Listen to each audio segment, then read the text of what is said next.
We always look back to Romans 1. That's what Professor Pearcey is trying to point us to do, to derive her principles from, right? So the text repeats a poignant phrase that God gave them up. He repeats it 3 different times. The phrase doesn't mean he gives up on people, just the opposite. It means he tries to get through to them by allowing them to play out the negative consequences of their idolatrous choices.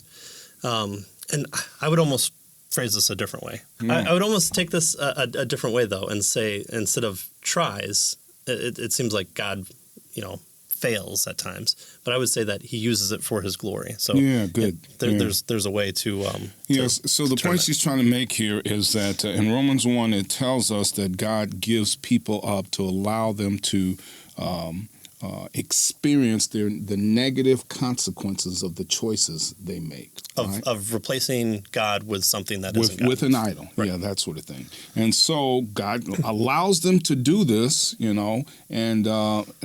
when I read this, it reminded me of the prodigal son.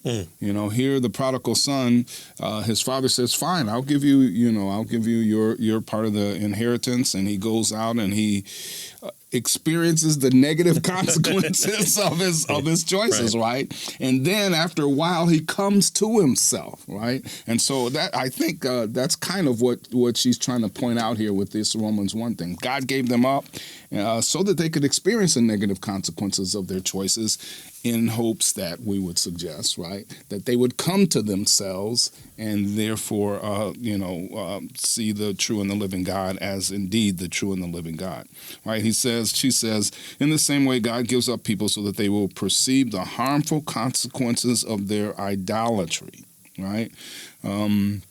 Verse 26, to end the chapter, Romans 1 illustrates those consequences with a long list of destructive and self-destructive behavior.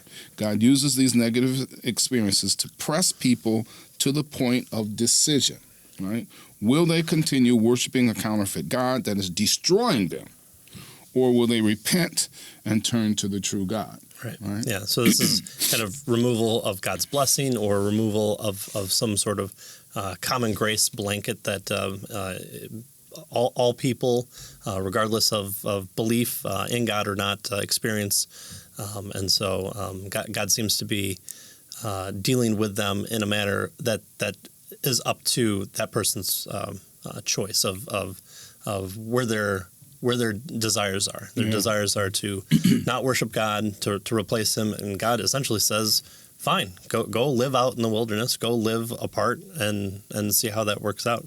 And the consequences are what's covered in the rest of this chapter. Mm-hmm. Yeah, good. So God treats people as persons with that are responsible for their choices. Right.